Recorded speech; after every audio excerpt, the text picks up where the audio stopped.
जय श्री कृष्ण भक्तों, आज हम इस वीडियो के माध्यम से श्रीमद् भागवत कथा का चतुर्थ भाग यानी कि चौथा भाग सुनाने जा रहे हैं। बोले श्री कृष्ण चंद्र भगवान की जय। श्री कृष्ण गोविंद हरे मुरारी, हे नाथ नारायण वासुदेवा। श्री कृष्ण गोविंद हरे मुरारी, हे नाथ नारायण वासुदेवा। हे नाथ नारायण वासुदेवा, हे नाथ नारायण वासुदेवा। श्री कृष्ण गोविंद हरे मुरारी, हे नाथ नारायण वासुदेवा। बोले श्री कृष्ण चंद्र भगवान की जय। भक्तों, प्रेत रूप धुंधकारी गोकर्ण जी के सामने खड़ा होकर बात कर रहा है और गोकर्ण जी कहने लगे कि हे भाई, मैंने तो गया जी में श्राद्ध किया है आपके नाम से, आपका श्राद्ध किया है, क्या उससे भी आपकी मुक्ति नहीं हुई? तो धुंधकारी कहने लगा, गया श्राद्ध सतेनापि मुक्तिर्मे न भविष्यति, उपायम परम कचित्वम विचारे सांप्रतम।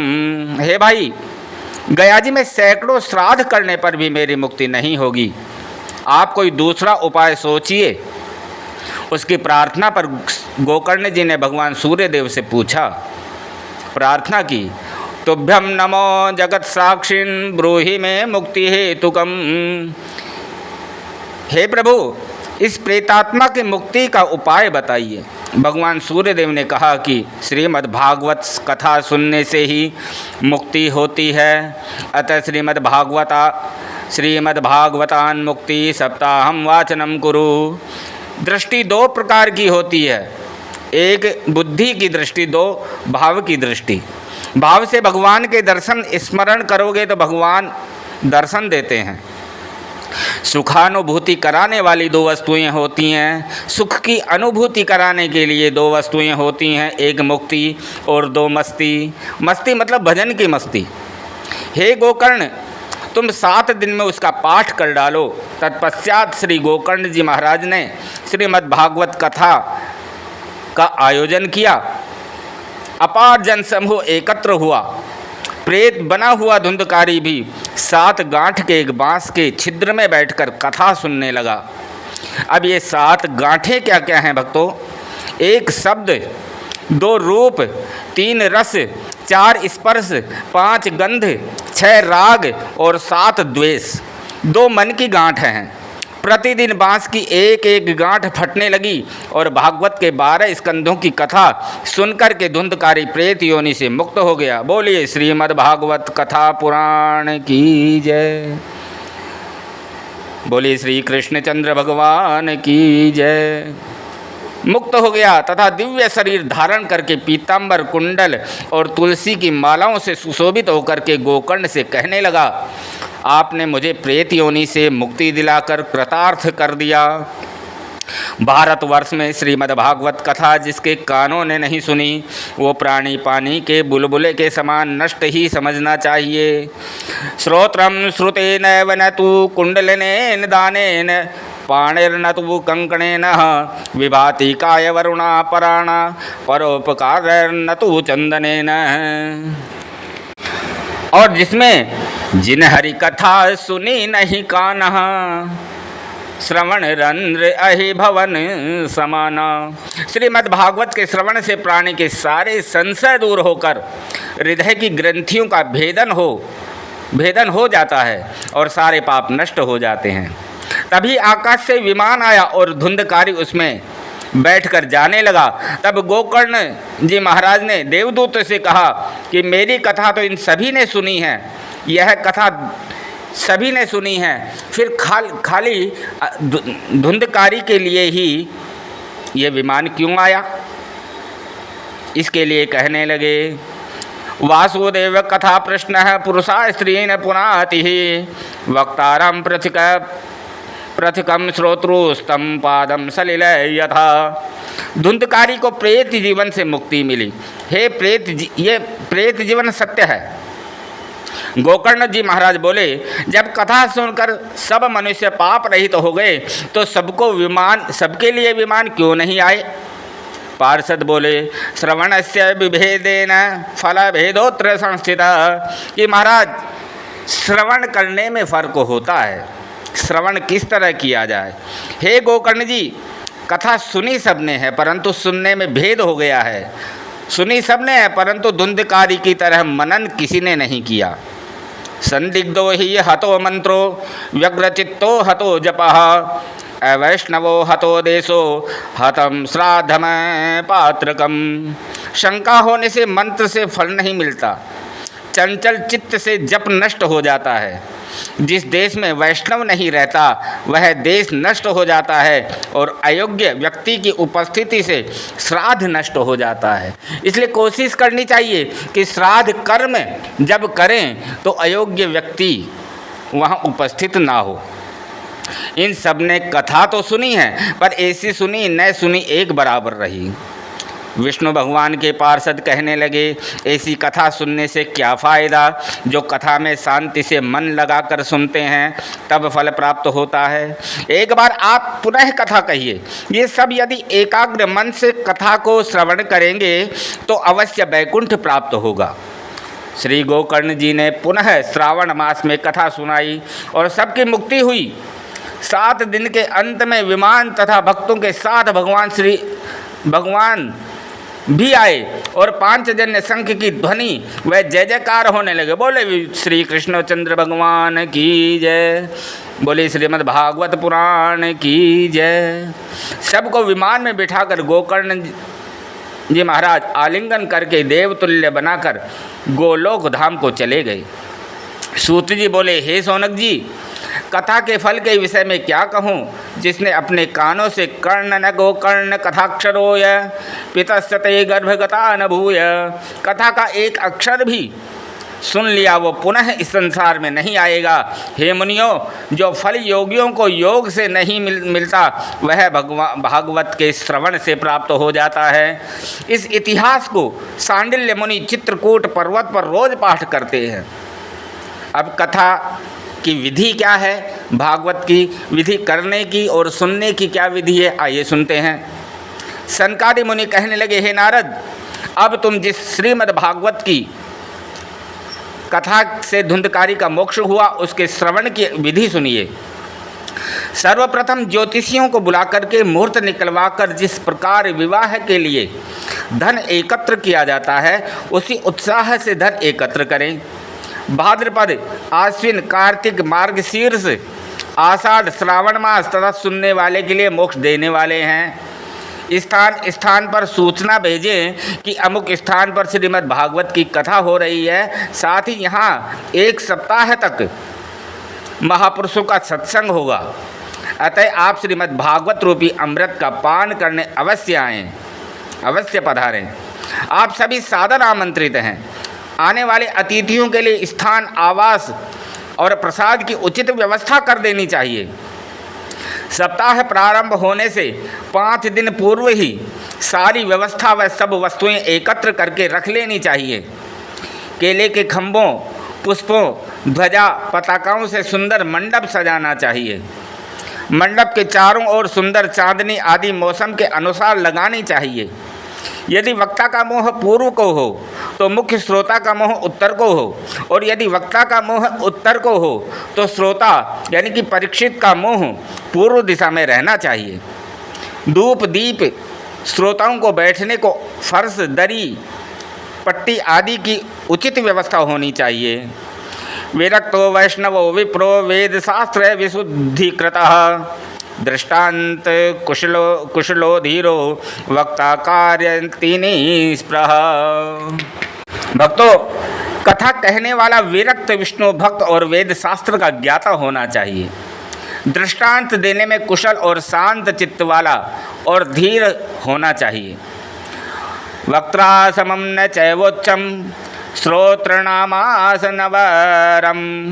समासनात् पुण्यम हानिरुच्चाच्च निर्यम ब्रजेत। कौशिकी संहिता में लिखा है कि वक्ता के बैठने के स्थान से ऊंचा स्थान पर बैठकर कथा सुनने से पुण्य की हानि होती है, दोष लगता है। इसलिए कथा जो वक्ता है, कथा कह रहा है, व्यास जी हैं, उनसे नीचे आसन बिठा के बैठकर कथा सुननी चाहिए। भक्तों, एक बार जब महाभारत का युद्ध समाप्त हो गया, सारी चीज़ें हो गई, तो सब अपने अपने स्थान पे जाने लगे, अपने अपने राज्य में जाने लगे। अर्जुन के रथ के ऊपर जो ध्वज था, जो झंडा था, उसमें हनुमान जी बैठे थे रथ के ऊपर। तो जब जाने लगे, हनुमान जी भी उतर के नीचे आए, प्रणाम किया और कहने लगे, महाराज मैंने भी आपकी कही हुई गीता सुनी है, तो मैं भी शुद्ध हो गया, मुक्त हो गया। भगवान कहने लगे, नहीं हनुमान, तुम्हें बल्कि दोष लगा है।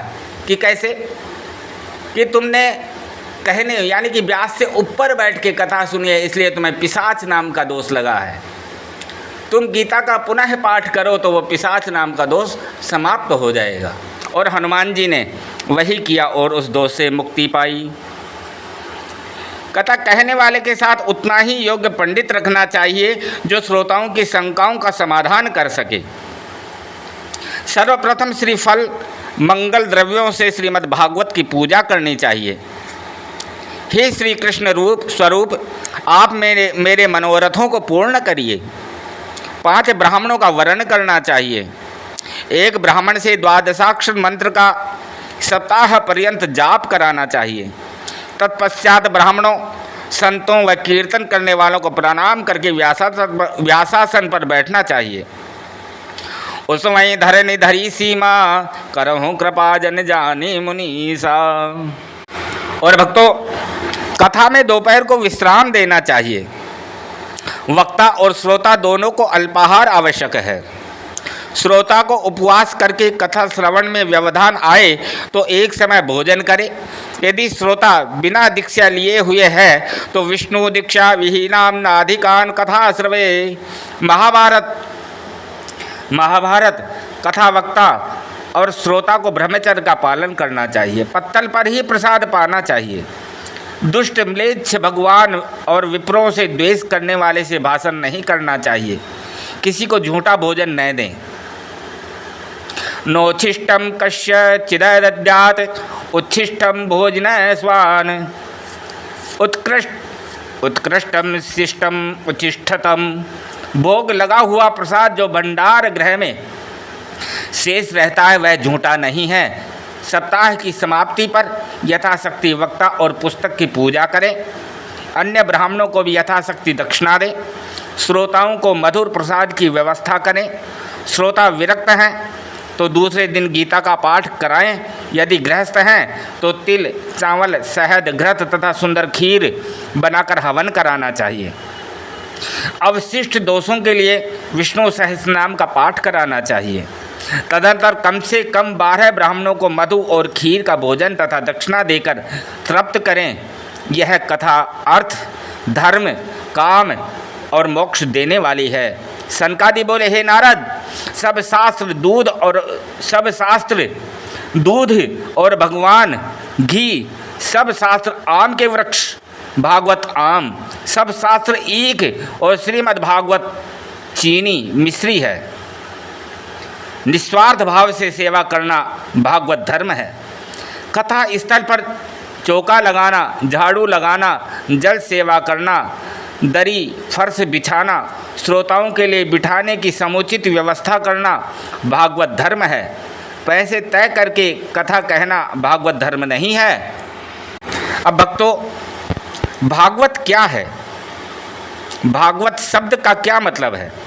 भा मतलब भा के कहते भाग खुल जात भक्तन के, यानी कि भागवत क्या है इसकी व्याख्या सुनिए।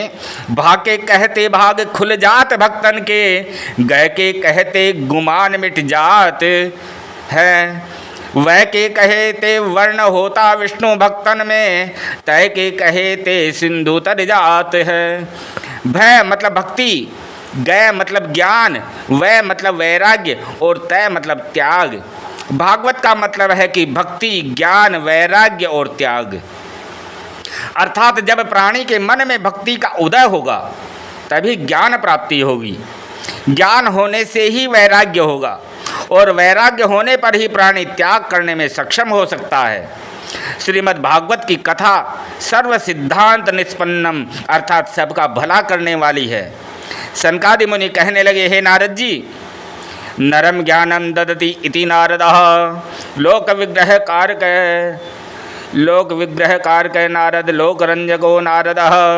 श्रीमद् भागवत की कथा श्रवण से आपने जिनके लिए प्रयास किया था उनका ज्ञान और वैराग्य का कष्ट दूर हो गया। आपका मनोरथ पूर्ण हुआ नारद जी। नारद जी हर्ष से भरकर कहने लगे, हे मुनियों, अद्य में भगवतो लब्ध सर्व पाप हरो हरि। आज मुझे सारे पापों का दूर करने वाले श्री नारायण की प्राप्ति हो गई। श्रीमन्नारायण नारायण नारायण। नारद जी गाने लगे, श्रीमन्नारायण नारायण नारायण भजमन नारायण नारायण नारायण श्रीमन्नारायण नारायण नारायण। बोले लक्ष्मी नारायण भगवान की जय। इसी समय वहाँ पर्यटन करते हुए श्री योगेश्वर सुखदेव जी का आगमन हुआ। बोले सुखदेव जी महाराज की जय। सबने उठकर स्वागत किया, आसन दिया। आसन पर बैठकर श्री सुखदेव जी कहने लगे, भागवत में राग द्वेष रहित, सत्पुरुषों के छल कपट रहित निष्काम परम धर्म का निरूपण किया गया है। यह पुराण सब पुराणों का मुकुटमणि है। यह रस सत्य लोक वैकुंठ और कैलाश में दुर्लभ है। भागवत के श्रवण से श्री हरि अपने भक्तों के हृदय में प्रकट हो जाते हैं। श्री सुखदेव जी कहने लगे, निगम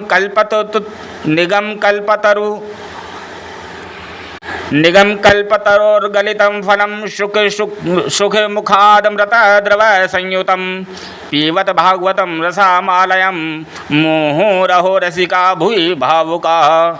रसास्वादन में चतुर भावुक पुरुष आप वेद रूपी कल्पतरु सुख के मुख से अलग अमृतमय रस से पूर्ण फल का मुक्ति पर्यंत पान करते चलो। श्रीमद् भागवत वैष्णवों का धन है, पापियों का तारणहार है। श्री सूत जी कहने लगे, हे सोनक जी, श्री सुखदेव जी ने इतने कहने के बाद वहाँ प्रसाद बलि उद्धव अर्जुन के सहित श्री हरि प्रकट हो गए। प्रहलादस्तालधारी तरल गतितया चोद्धव कांस्यधारी वीणाधारी सुरारसिस्वर स्वर कुशलतया राग कर्तार्जुनो भूतः इंद्रो वादिन मृदंगम जय जय शुक्रा कीर्तने ते कुमारा यताग्रे भाववक्ता सर चनया व्यासपुत्रो बभूव।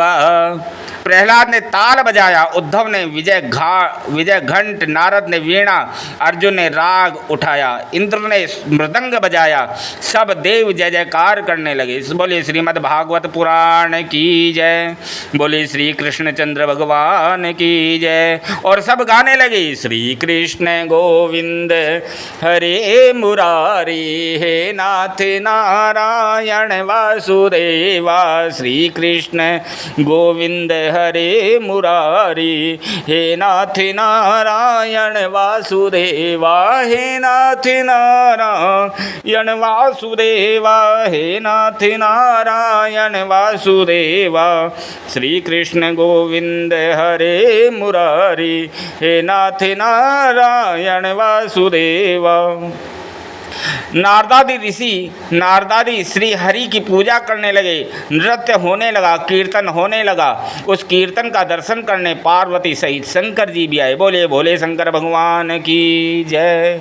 ब्रह्मा जी आए, सब गाने लगे, मनोहर नंदलाला नंदलाला कृष्ण गोपाला मेरो मुरली मनोहर नंदलाला नंदलाला कृष्ण गोपाला मेरा रास रचैया नंदलाला मेरो रास रचैया नंदलाला मेरो रास रचैया नंदलाला मेरो गाय चरैया गोपाला। सभी गाने लगे। तदंतर श्री हरि ने कथा श्रवण से भक्तों के मनोरथ सिद्ध होने का वरदान देकर देवताओं सहित वहाँ से अंतर्ध्यान हो गए। माया खलु नर्तकी विचारी, माया नर्तकी सबको बांधती है। यदि बंधन तोड़ना है तो नर्तकी का उल्टा कर दो, कीर्तन हुआ। बस कीर्तन करने से माया का बंधन ढीला पड़ जाता है और नर्तकी से माया का बंधन बंध जाता है। शौनक जी ने सूत जी से पूछा, हे प्रभु, यह कथा किसने कब सुनाई? श्री गोकर्ण महाराज जी ने धुंधकारी को कब सुनाई? सनकादिक मुनियों ने नारद जी को कब सुनाई थी? और श्री सुखदेव जी ने महाराज परीक्षित को कब सुनाई थी? यह और बताने की कृपा करें। श्री सूत जी बोले, संसार में प्रत्येक वस्तु प्रत्येक को प्राप्त नहीं होती। कथा, कीर्तन, सत्संग भाग्यशाली ईश्वर के भक्तों को ही मिलता है, वरना कथा कीर्तन होता रहे और लोग पत्ते खेलते रहेंगे, गप हाँकते रहेंगे, परंतु भाग्यहीन कथा में नहीं बैठ सकते। अतः श्रीमद् भागवत की कथा भाग्यवानों को ही सुनने को मिलती है। सूत जी शौनक जी को बताने लगे कि भगवान श्री कृष्ण के गोलोक पधारने के बाद कलयुग के 30 वर्ष बीतने पर भाद्रपद मास में नवमी से श्री सुखदेव जी महाराज परीक्षित को सुनाई। उससे 200 वर्ष और बीतने पर शुद्ध आषाढ़ मास में श्री गोकर्ण जी ने धुंधकारी को सुनाई थी।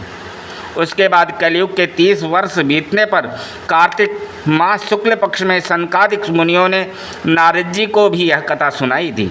कलयुग में भागवत की कथा अवरोग नाशक, मुक्तिदायक, पाप नाशक और भक्ति को बढ़ाने वाली है। यमराज यमपाश को हाथ में लेकर कहते हैं कि हे दूतों, तुम भक्तों के पास कभी मत जाना। मेरा शासन भगवान के भक्तों पर नहीं, जो कहते हैं मेरा मेरा मेरा कुछ नहीं, जो है सो बस तोर, तेरा तुझको दे दिया कछु न लागे मोर। श्री कृष्ण गोविंद हरे मुरारी, हे नाथ नारायण वासुदेव। जय श्री कृष्ण। भक्तों, मेरी वीडियो लाइक, शेयर और सब्सक्राइब ज़रूर करें ताकि और भक्तों को लाभ मिल सके। श्राद्ध पक्ष में इस कथा को सुनने का विशेष लाभ होता है। कमेंट बॉक्स में जय श्री कृष्ण अवश्य लिखें। जय श्री कृष्ण।